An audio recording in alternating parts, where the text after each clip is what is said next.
uma pergunta para a gente tentar responder ao final. Vocês acham que a Amazônia está rica? Vamos seguir aqui, a gente se encontra lá no final. E eu vou tentar fazer minha fala pegando alguns eixos, né? O primeiro deles, emprego. Tá? O segundo, terra. O terceiro, cidades, dividido entre 3 pontos: água, saneamento e violência. E o quarto, ciência e tecnologia.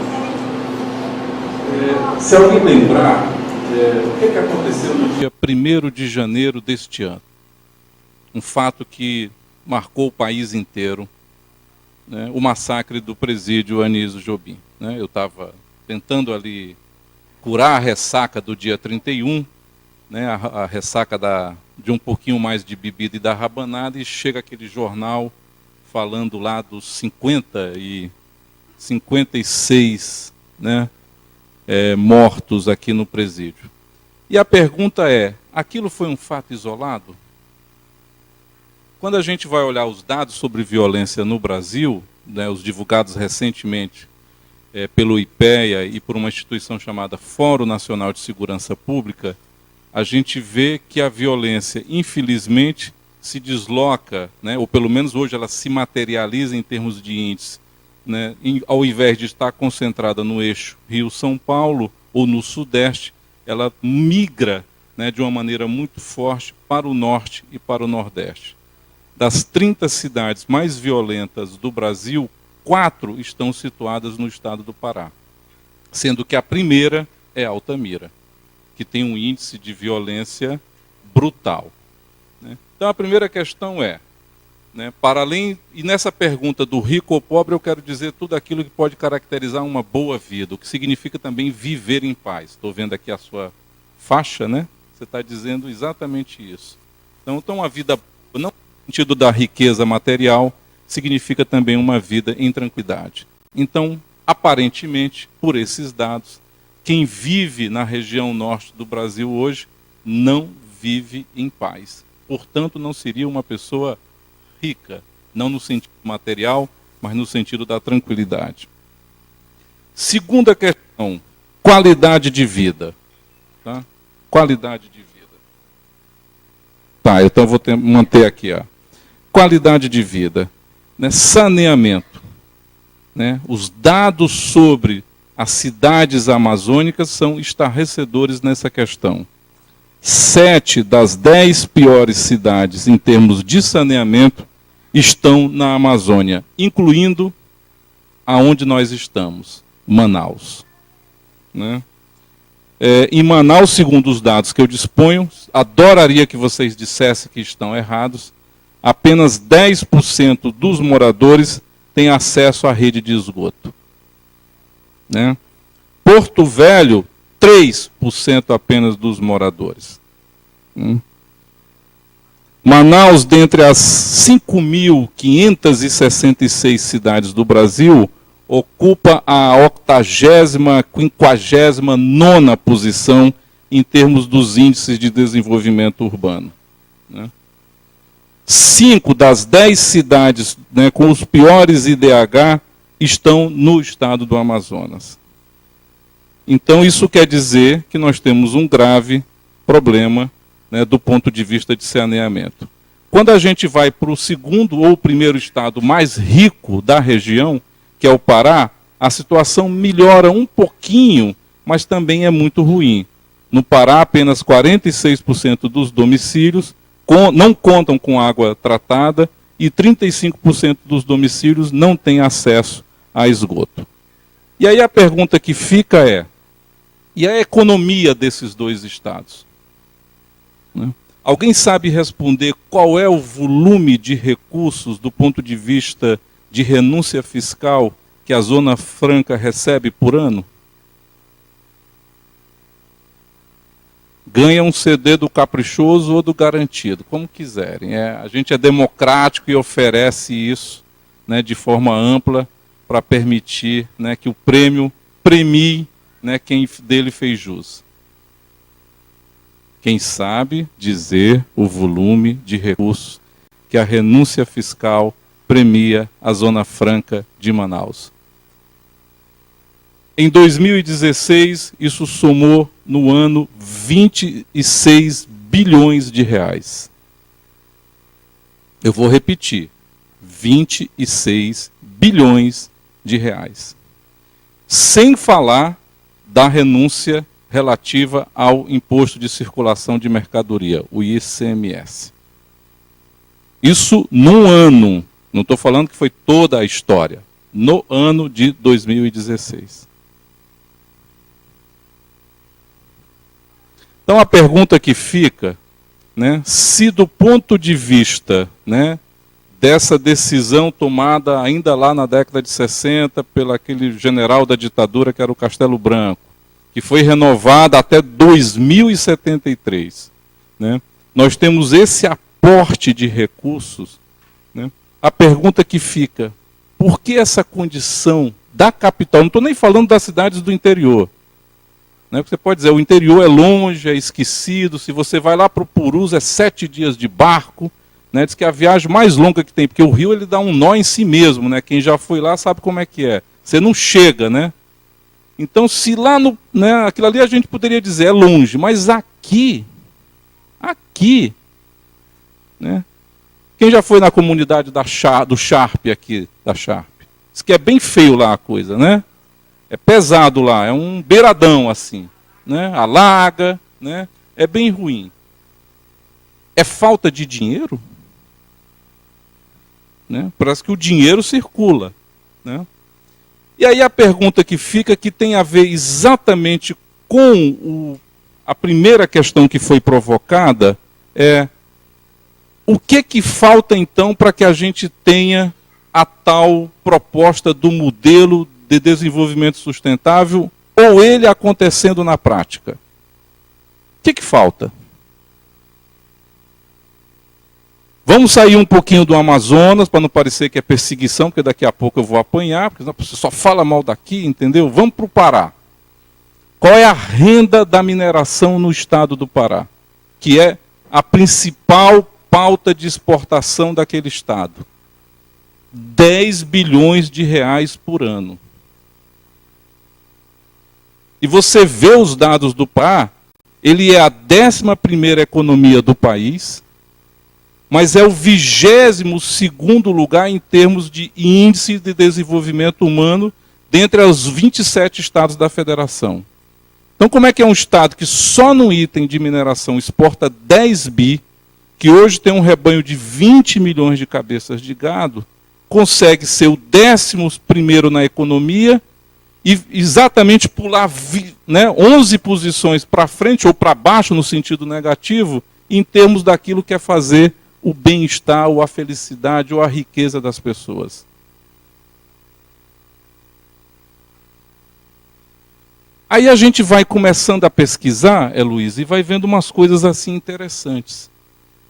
A exportação de bens primários no Brasil, que tem a ver com a mineração, né, com a agricultura, quando vai lá para fora, não paga imposto. É a tal da Lei Candir. Né? Não paga imposto. E quem é que paga a conta de todos os problemas ou de toda a infraestrutura que é preciso para acontecer a mineração e a agricultura? Porque ela não cai do céu.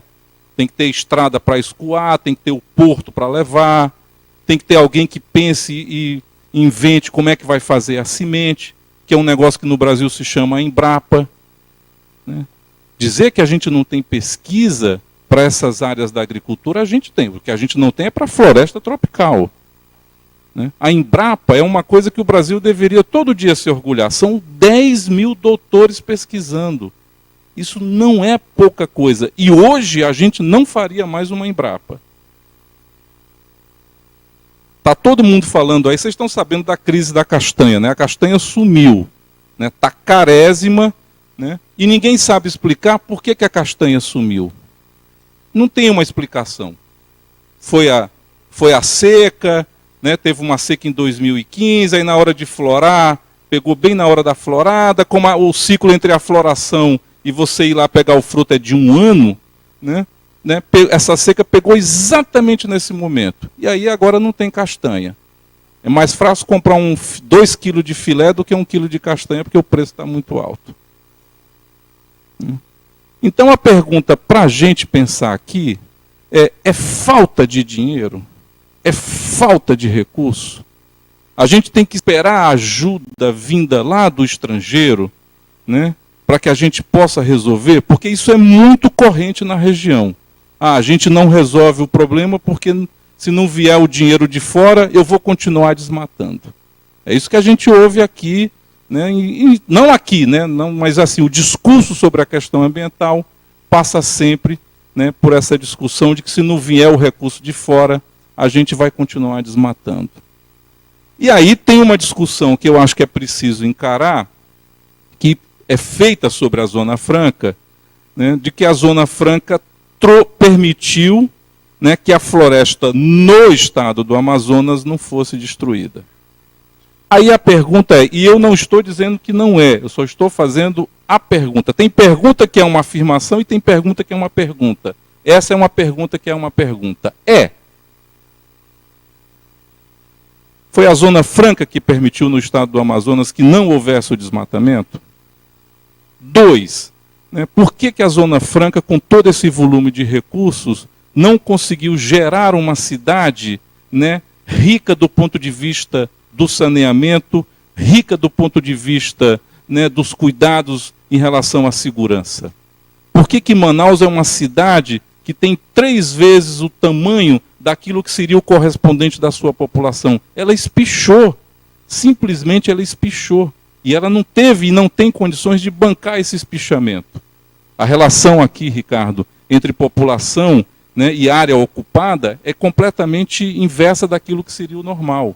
Né? Tem Minha Casa Minha Vida aqui, você falou do Minha Casa Minha Vida, em Itacoatiara, porque é região metropolitana de Manaus, que é o caso mais louco da relação distância-proximidade, né, do centro, onde teria aqueles recursos básicos que toda a população precisa dispor. Tá? Então, vamos aí botando perguntas para a gente pensar. Você vai, no caso do estado do Pará, tudo aquilo que é possível do estado receber de volta, não consegue receber porque não consegue cobrar o imposto. Aqui também um pouquinho, né, porque você tem, né, essa ajuda do governo federal e ainda tem uma ajuda que é complementada pelo poder local. Eu vi uma propaganda num seminário recente que houve sobre a Zona Franca que me chamou muita atenção. E eu posso estar falando uma coisa errada, mas eu prefiro expor a dúvida ao ficar com ela me corroendo. A Zona Franca gera 500 mil empregos diretos. São empregos aqui. É o que está na propaganda. Estou dizendo o que está na propaganda. 500 mil empregos diretos. Mas gera 2 milhões fora daqui, no sul e no sudeste. Ora, tem alguma coisa estranha. Digamos que o 500 esteja certo, tá? Vamos dar. Mas o problema não é os 500 ou os 80, né? Mas o problema é gerar 2 milhões indiretos fora da região. Porque aí isso geraria a pergunta, bem, então quem está sendo mais beneficiado não é a região. Se era para promover o desenvolvimento da região, porque foi para isso que ela foi criada, né? A ideia das zonas francas era permitir que regiões que tinham problemas pelo acesso, pela tecnologia, de se desenvolverem, daí o aporte, né, que se faz em termos de renúncia de impostos. Se ela está gerando mais emprego fora da região do que dentro, a pergunta que a gente poderia fazer é, isto é o correto? E aí a gente vai para uma discussão que é a seguinte. O que a gente vai fazer, então, do ponto de vista da geração de recursos, para resolver o problema de não utilização ou de utilização sustentável de todo esse, eu vou usar a palavra que muitas vezes não se gosta, mas é a que me vem à cabeça, estoque de recursos naturais aqui existentes. Porque tem 20 milhões de habitantes na região, né? Tem áreas que são boas para usar na agricultura, né? Só aqui no estado do Amazonas existe 800 mil hectares de terra maravilhosa para o plantio. É o que se chama terras de alta aptidão agrícola. Você só olhar para ela, os pés já estão nascendo. E, ao mesmo tempo, tem várias organizações, inclusive uma onde eu já trabalhei, o Greenpeace, propondo que a gente zere o desmatamento na região. Aquilo que já está aberto, que já foi convertido, que já foi derrubado, ok, e aquilo que não foi, a gente não usa. Esses 800 mil hectares aqui no estado do Amazonas ainda tem floresta, mas ao contrário do que eu pensava, porque a gente geralmente tinha aquela visão de que aqui a floresta está em cima de um solo ruim, camada fina, arrancou, vira areia, não é tão verdade assim. São 800 mil hectares, só aqui. Na Amazônia inteira são 3 milhões de hectares. É um bocado de chão. Então, como é que a gente vai fazer uma conversa do ponto de vista de preservação da floresta, manutenção da sociobiodiversidade, como estava falando a Adriana, se o pedido que se faz para que isso aconteça é que venha mais recursos para tanto? E a pergunta é, existe esse recurso hoje no Brasil para vir? Ou seria legítimo que nós fizéssemos a discussão de que estes recursos que não são cobrados, por exemplo, em função da Lei Candir, pudessem permitir uma melhoria desse quadro indecente social aqui no Pará? E, ao mesmo tempo, esse conjunto de recursos das renúncias fiscais pudessem ser discutidas, como falou o Ricardo, para permitir que um conjunto de oportunidades industriais da inovação, daquilo que é fronteira, pudessem ser feitas e que hoje não o são. Ainda mais se você está olhando um horizonte onde a manutenção, por a extensão que foi feita em 2014, desses benefícios para a Zona Franca, vai até 2073. Mas como é que a gente faz essa conversa?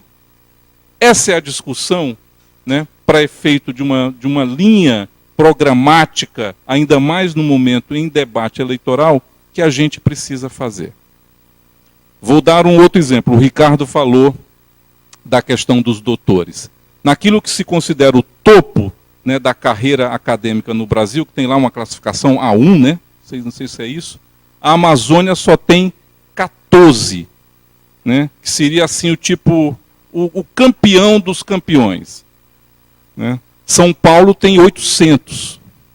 Como é que a gente vai superar todo esse conjunto aqui de dificuldades se a gente não der um jeito de trazer esses caras grandes para cá?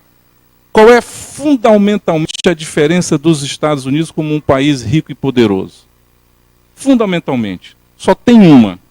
Eles são, ou eram, pelo menos até alguns dias atrás, antes do Trump chegar lá, um país absolutamente vocacionado e aberto para trazer os melhores quadros.